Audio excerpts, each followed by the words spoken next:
Hello and welcome to this episode of the AEC Business Podcast. My name is Arni Heiskanen, and I was recently joined by two gentlemen from Twinmaster, Dr.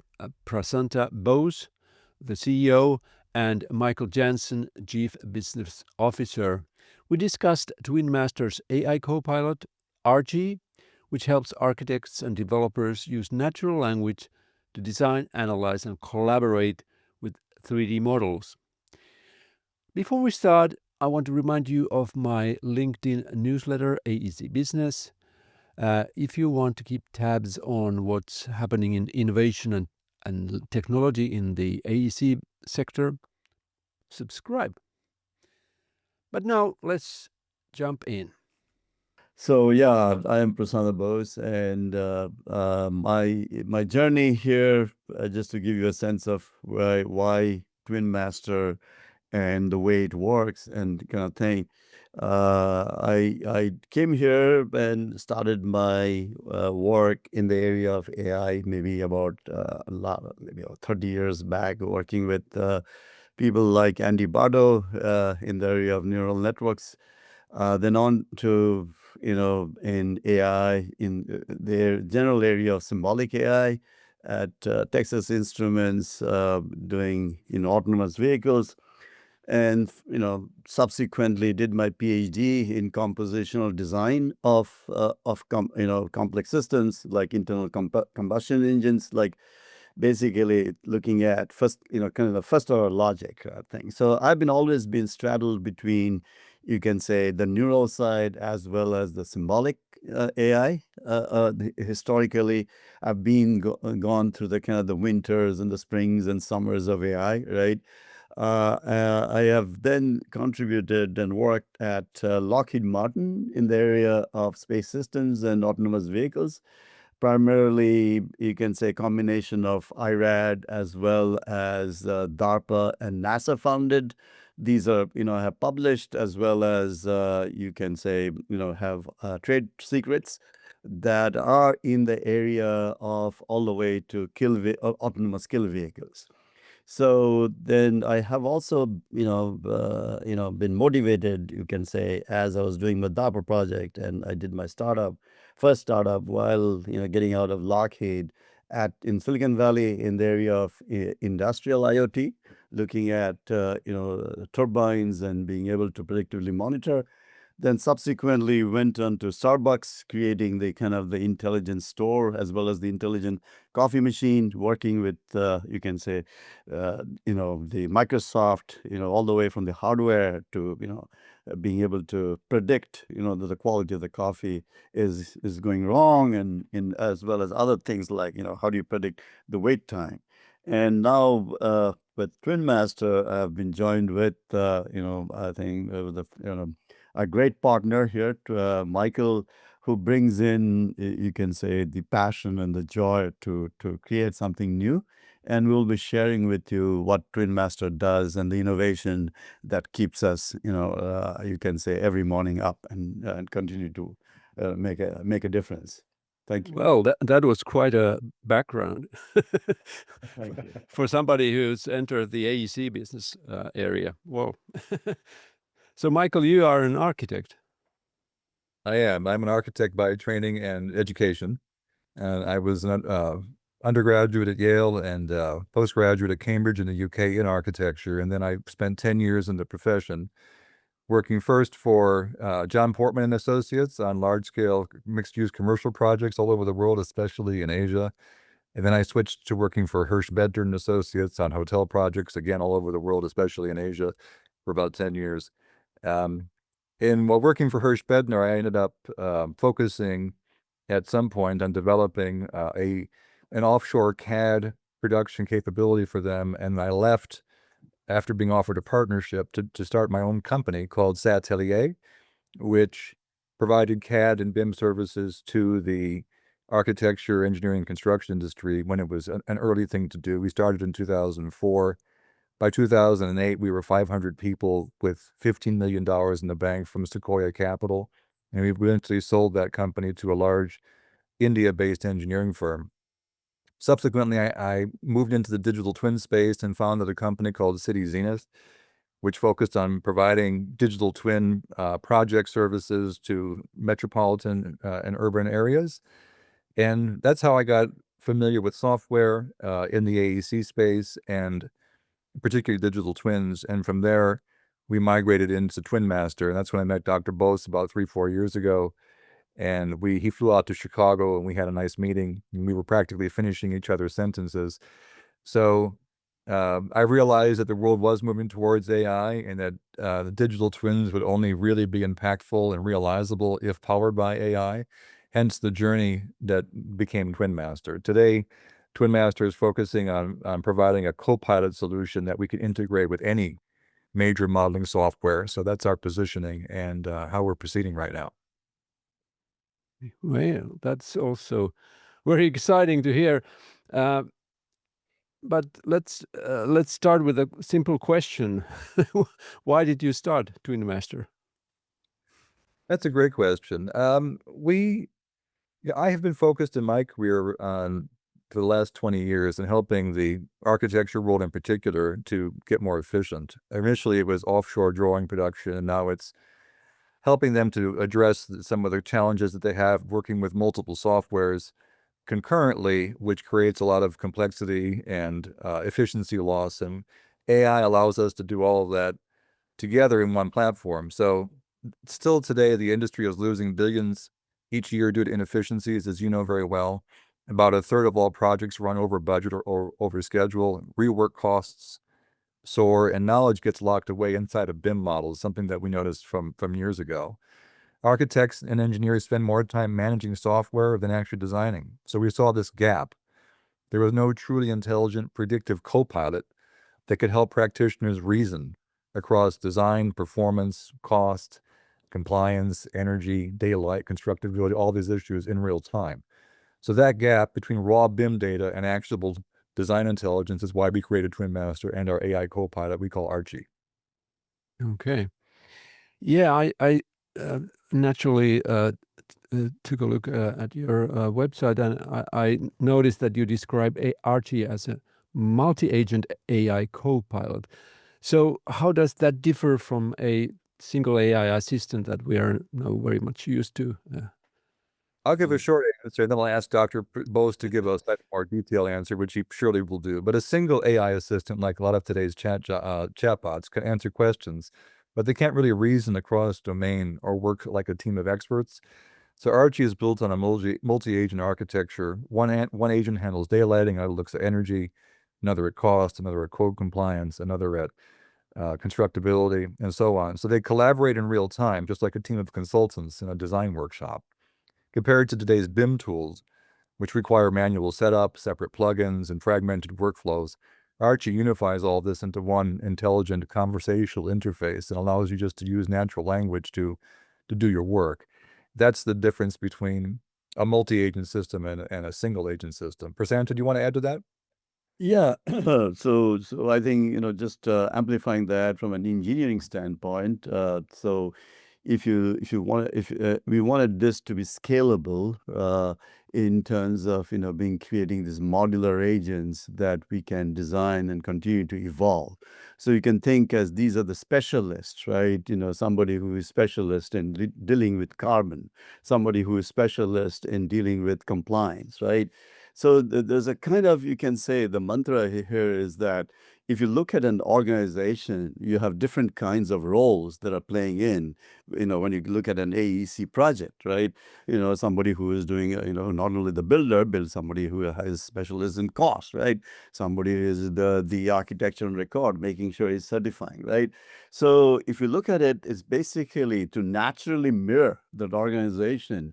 We see not only the modularity driving the design, that these agents can actually kind of act as a one-on-one with these guys, with the corresponding human counterpart, and cooperate and collaborate, either autonomously, right, what we call as long-standing goals, right, or in a kind of a on-demand manner, right? So that's one aspect of it, which is basically, you can say this is the mix coming in from the drive from user-centric approaches as well as from the engineering aspect, that it must scale, it must be concurrent, it must be modular. And this is like by design, we wanted to make sure that this is not like a patch, like a small solution, but actually evolves to actually not only participate or actually help the you can say the project team from design to construction to operations. So are you saying that it learns along the way? That's a great question. So the way we look at it when we say learns along the way, it's that ultimately because we have taken a kind of a two-pronged approach, which is you'll hear the word called neurosymbolic. Okay, the reason I'm saying neurosymbolic is that there are basically signals level intelligence, like for example, you're getting, for example, let's say, lighting data changes, and you want to basically move that signal, and it could be even for that matter, if it is looking at an HVAC or the temperature meter, sensors and all that stuff, right? So these are what you'd call as the continuous domain data coming in, right? Being able to classify that data and move it into a symbolic plane that a generative agent can take over and reason and plan. That's one aspect. So when you talk about learning, the way we look at it is there is the learning that is going on at the kind of that kind of a reinforcement learning, which is happening at the level of at the moving from, you can say, signals to symbols, right? And then from symbols to this thing, the way we think about learning is more like a tuning learning, right? Where based on the vision that I have is that you don't want to learn everything from raw, right? We don't. I mean, we are either genetically predisposed or we bring in knowledge. So here, the idea is that through the working, that where the agent is helping people, it is creating a model of the world. In this case, the built space, right? It's evolving, right? And it's getting feedback from the user saying, hey, this is good. No, change this, right? Through that process, it can then tune the model that it started off with, becoming a more and more adapted to the task and the domain. That's the philosophy. That's how you can say Twinmaster is engineered. Okay. Yeah. Very good. So maybe my next question would be that could you walk us through a real scenario where Archie helps make designs faster and smarter? So Maybe you can actually see a demo of Archie at this point. We have a short video to share that we can provide. Unfortunately, today is Dussehra in India, so our demo team is all on holiday. Uh-huh. But Okay. this So this was not a good day. we will not for a live demo, but we do have a video we can share. It's just about 90 to 120 seconds, which shows you Archie at work. Can I share Okay. that? Yeah, sure. Let Thanks. me do that. Twinmaster is a digital twin software platform made for architects, featuring an AI-driven personal assistant named Archie. Archie is a unique AI that acts like an educated member of your design team and can execute a wide variety of time-consuming architectural tasks with simple instructions, so you don't have to. With Archie, tasks that previously took hours, days, or even weeks now take just minutes. Archie is a versatile and comprehensive AI. This video explores Archie's ability to quickly and accurately generate energy and radiance analytics, carbon emissions reports, project cost simulations, and a range of different design options for a single site, all driven by simple user prompts. Archie saves you time, effort, and money throughout the design process from beginning to end. Whether you are mocking up massing models for the first time at the concept stage or in the middle of CDs, Archie is there to help you complete your work better, smarter, and faster. Using Archie is easy. Just import your 3D models into the Twinmaster environment and ask your personal assistant Archie for what you need. From contextual site information and reports to simulations and predictive analytics, Archie can answer a vast array of practice-specific questions. Archie can even generate database design options in text and 3D. Powered by a unique AI brain allowing multi-objective, multi-domain, multi-party reasoning, and continuous architecture knowledge scaling, Archie gets smarter and smarter the more you engage him. That's right, Archie learns. Like a well-trained human architectural assistant, Archie is customized to focus specifically on architectural tasks and use advanced reasoning that continuously improves. And finally, like any great assistant, Archie goes with you wherever you go. Whether you're in a design meeting or traveling overseas to meet with a client, Archie is always there to serve you. So that's a snapshot of what Archie looks like in action. And we're in beta right now, Agni, and we have about 75 firms in the beta that we're working with right now, from very large firms to mid-size and even individual practitioners. So it's a wide range of folks that are trying out the software and giving us feedback. We have some interesting, we get feedback and they tell us what they're working on and what's been going on. So one example was an early stage masking exercise for a hospital project. Traditionally, you'd export models, run simulations, and wait days for consultant feedback and something like this. But with Archie, they've been able to input prompts like, show me 3 alternative masking options optimized for daylight, patient flow, and carbon footprint. And Archie generates a response in seconds. So you can evaluate options, you can flag clashes, and highlight energy trade-offs, even suggesting a better orientation for the building. So these types of exercises, that once took days or even longer, they can now happen in minutes. And teams really iterate at kind of the speed of thought. So it represents a big, I think call it a quantum shift in practice for architects that use tools like this. That's why we call it ChatGPT for architects. It's kind of that philosophy, if you will. Yeah, one question about the video. You showed that there were models that you import into the system, but Yes. does it actually, can it manipulate those models in any way? Or is it more like analysis and... We can generate new masking models based upon the output of simulations. So we not only give you text-based output, we also give you output in the form of 3D. So Okay. it's both called a verbal advisor, as well as actually like a design sketch assistant for you. And we could see a little bit in the video of the building orientation changing after a daylight analysis, and that's what Archie can do. And we're actively working on developing that aspect of the software out more and more. Yeah, so I think, Arnie, I just want to comment on that, right? So the position, or you can say our approach is not to replicate, you can say, the sophisticated tools that are there for, you can say, fine-grained changes that you see in, for example, MicroStation or Revit's Autodesk, right? So our game is that to be the cognitive level, right? So what that means is that, when you ask that question of, design change, so the idea would be to assess as well as, recommend, right, changes in the design. Obviously, then the other part of the story is that you can say, for example, let's say, this I consider, the way I look at it when I look at a digital twin, at different levels of change that you can bring about, right?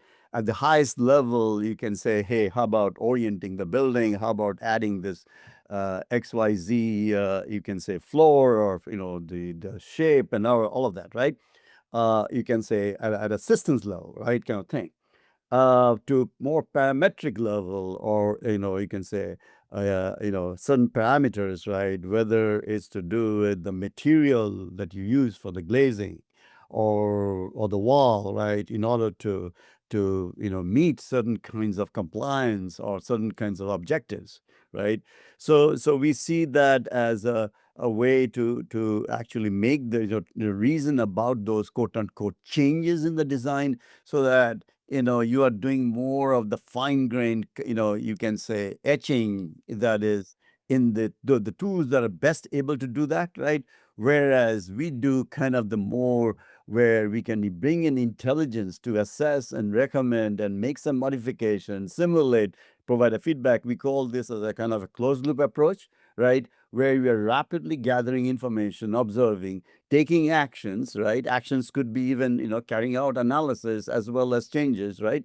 And then putting it back into the court of the end user, whether it's like what you'll see. And this is also kind of consistent with the architectures you see today. You'll hear the word called model view controllers, right? So you're creating views of the system, the digital twin, right? Where you're, adding, augmenting, changing, right? And then giving it back to the user to decide, hey, do you want to incorporate in the master branch or not, right? Rather than, changing it, and thereby you are actually, it's also is like rapidly scaling. I mean, there are multiple, you can say drivers that is taking, that we have considered, right? Such that it plays very well with these, you can say, bigger systems. Yeah, I think it doesn't make sense to replicate Revit. No, I think because I've noticed that there's a big movement out there to create new modeling tools, kind of wild tools and whatnot. And I think that that's a tough path, given the entrenched footing that Autodesk and Bentley and Nemetschek and Trimble have in the market. They have millions of users, millions. And they can also move and build stuff. So I see Autodesk and Bentley already moving to BIM 2.0 thinking in their, and they have millions of users. Yeah. So when we looked at our positioning, we decided not to compete with those folks. We're not a modeling tool. We're not a BIM tool, but rather to provide something that really enhances and empowers those tools to be better tools. So at the moment, we're talking to all of those companies about integrating Archie with their existing product lines and going to market with them as a joint effort, as a bundled product. So you would buy Revit, for example, and then you could upgrade by paying for a license to Twinmaster, which would give you access to Archie and whatnot in the Revit environment. Same with Bentley, same with Trimble, and so on and so forth. So that's our plan moving forward. Okay. Yeah. Whenever we discuss AI, there is always the question of data security, Right. and some projects are really sensitive. So, how do you ensure that sensitive project and client information remains protected? Yeah, so let me take that, Michael.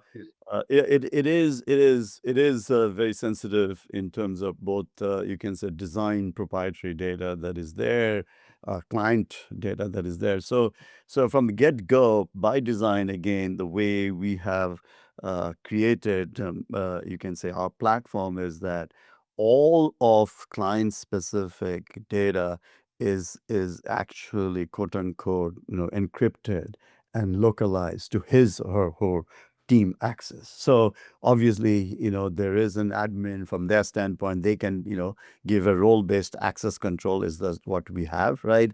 That basically says, hey, even within a team, right, you could have different levels of quote unquote read write kind of a, you can say control, right, kind of thing. So we manage that very, very, importantly, because it's something that we see, important when they onboard their data like a Revit model. And if it is public, right, then I mean, they may lose their, what I'm saying is their contract even for that matter, right? So it's very secure with respect to that manner. So that means both storage-wise as well as access-wise, we are maintaining a tight control of the data, in this case, the design data. But one question about that. So is the data still in the cloud, so to speak? Yeah. So when you say cloud, right, it's basically means, right, it's a container, right? Yeah. Okay. So it's just like, think about, you might have heard this thing called buckets, right? S3 buckets or whatever, right? Yeah. So that bucket is encrypted, and only if you have the security token that has been authorized. We are using trusted, security token, administered by this thing, right? Depending on the project team, right? You're given a access token. Based on that access token, you can only access your data, no others' data. Right. So, and so it remains within the confines of the boundaries of the project team. Okay. Yeah. Very good. So, how easy is it for companies to implement Archie? It's easy. Yeah, go ahead. Archie is designed to plug directly into existing BIM and design ecosystems, including Revit currently, Rhino, SketchUp, and now soon Autodesk Forma. It doesn't replace those tools, as I mentioned. It supercharges them. Users can continue to work in any of these platforms, but while Archie acts as an overlay, as Prasanta was saying, interpreting geometry, running simulations, and providing insights without disrupting existing workflows. That makes adoption low friction. And because it's all Copilot driven, you don't really have to learn a new software. You just simply have to type and talk and then engage and iterate with Archie. So it really was designed to augment what teams are already doing. Yeah. Okay. Yeah, I mean, so on that front, right? The way I'm just going to add a little bit more. The way we look at it is that as part of the journey here is that you sign in, right? You can then decide that here is your project. Let's say sitting in Autodesk Cloud, right? Projects. Let's say we allow you to configure. We allow you to give your configuration, right? And then, after that, you're seamlessly working with your project. That means if you're changing anything in the quote unquote the Autodesk Cloud, or for that matter, the iTwin platform, we can synchronize, right? I think that means we can either bring in the model to create the twin and reason, right? As well as do in situ. That means we are reasoning directly in this thing, depending on what APIs are exposed. That's one aspect of the seamless operation, right? But then you'll know, right, this thing, that people have their own quote unquote tools for analytics, right? Whether these are Grasshopper, whether these are MATLAB, whether these are Simulink, on and on, right?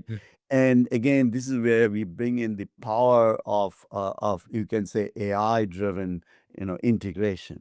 That is, depending on these agents that we talked about earlier, can actually, you can say at runtime, that if you're registered, here is a tool that I want to use. And you have seen in the literature people talking about this model context protocol, right? We have implemented some time back already. So I'm saying about it maybe, now it's just that I see the world catching up in some ways, places, right? But the key thing is, again, this is my training, about, and I was actually going to respond in this thing, what makes AI thinking? And this AI thinking is all about, quote unquote, you'll hear the word declarative representation or semantics, right? So if I can know that what you want, right, and have a kind of a declarative or descriptive way, right, I can take that description and operationalize. That means translate into wiring of code and tools, right? So if you give me a tool, right, I can go ahead and dynamically, depending on the intent, the need, right, I can compose them, run them, get the results. Again, lift it up. That means generate in the representation, in the, you can say, the lingo that which AEC users speak, right? It's like basically we want to move, talk, live in AEC speak. That means, whether this is the architect speak, AOR speak, builder speak, right? That's the game, right, that we are playing. Well, actually, Michael, you mentioned already some benefits that the pilot users have experienced, but do you have any other examples to share? We have several. We just signed a new bridge project in California, which is going to get started soon. That's going to look at the feasibility of and in design in order to enable autonomous vehicles to cross that bridge, something that's new for us. That's a work in progress, so we'll see how that goes. But we have a couple of tall building projects that two firms have worked on. One was a large design firm working on a mixed-use tower, so it had a large retail podium with various towers on top of it for hotel, office, whatnot. So Archie was able to automatically flag clashes between structural and mechanical systems that they would have caught much later, frankly. Catching it early saved weeks of rework and significant costs. There was another case where there was a firm working in Chicago on a 30-floor tower in the city itself, where a team used Archie to run daylight, energy, and cost simulations all in parallel, something that would have taken a long time to do manually. Instead, they had results just in seconds, which reshaped the facade design and improved overall performance by 15%. So I think this ability to think in parallel and consider multiple objectives at the same time is the true power of a tool like this. Yeah. Um, maybe I think we could talk for hours because I find it really interesting what you're doing and how you're doing it. But maybe we can now wrap it up a little bit by asking what I always ask my guest is, how do you see the future? I'll give my vision for this, and then I'll let Prasanta give his vision for this too. I think we're aligned, but we might say it a little differently. So I personally believe, being a CAD and BIM user since the mid-90s, that co-pilots like Archie, whether it's ours or others, will become the new design partner to every working architect, and always present, always reasoning, always augmenting human creativity with using predictive intelligence. Instead of siloed disciplines working sequentially, we see kind of a central modeling tool and all these analytic tools and plugins that kind of operate as separate single point tools in the ecosystem. AI can enable true parallel multi-domain intelligence and collaboration. So owners will get clearer insights into trade-offs earlier. Architects and engineers will focus more on creativity and less on some of these manual grind and kind of basic analytics issues.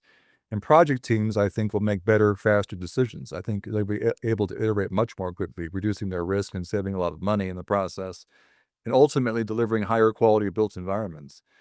We see that this really as BIM 2.0, not just a model, another BIM tool, but a living intelligent twin that guides decisions from concept all the way through operations.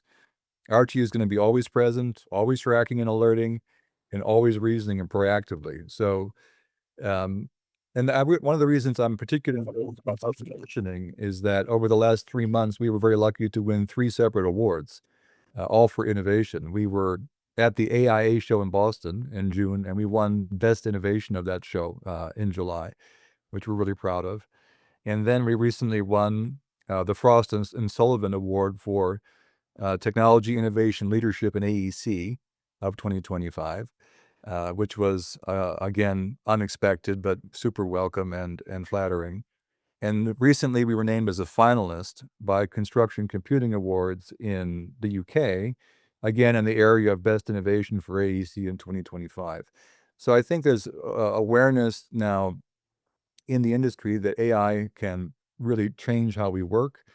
And our particular approach of focusing on a multi-objective AI tool that can interoperate and integrate with existing modeling tools and authoring tools is what's so different out there right now. So that's how I see it. I mean, Prasanta? Yeah, I mean, I think you covered it all mostly, right? The way I see it is that if you look at the journey of not only quote unquote the way AI has evolved, the internet has evolved, right? Where we started from static, passive, and token based, you can say word based search and keywords and all the stuff, right? And then in the context of you can say designs and of any complex systems, right? We used to create, you can say, a lot of paper drawings, Excels, and all that stuff, right? It moved in the arena of quote unquote, and this has been a kind of my constant vision, right? That is, this you can say, inspired by our human way of thinking about the world, right? We create a digital model, right? We model the world, right? And the model continuously evolves, right? And we use that model to actually reason and make more effective decisions. So what is happening is that the digital, what we used to create these paper designs, or maybe slightly passive designs that are sitting in Autodesk or stuff, they became quote unquote, I'll use the word live, but not in the live sense of you can run a simulation. I don't call it live in the sense it's not live in a sense constantly running and like a like a long duration process, quote unquote, right? So what will happen is that live is now becoming more of an intelligent digital twin, right? And that's basically moving along from the journey from cradle to grave, right? From the start of the design, that digital twin is becoming live and is acting as the DNA of the building, right? As it flourishes and grows and takes shape and gives life, right? That has a tremendous value add, is I'm saying, where I'm not seeking of, hey, wait a minute, what did I do then? Hey, wait a minute, something changed here, right? So that DNA, is not only being present to mirror how the world is changing of the built space, but also in an intelligent through this kind of, and that's why I use the word intelligent, is that DNA has intelligent through kind of these Archie agents, right? Which are kind of, literally, reducing all the friction that people have with interacting with the twin to make decisions, to get insights, to tune it, to adapt it, right? And making the world a better place to live. That's the vision. Well, that's fantastic. Yeah. Well, Prasanta and Michael, this was really exciting, and I'm looking forward to the moment when you actually release the product, and we'll see real world, let's say, implementations and impact on design, because this is something that we definitely need in the industry. So thank you very much, and all the best with your business. Thank you Thank so you. much. This is a wonderful conversation. We really appreciate it.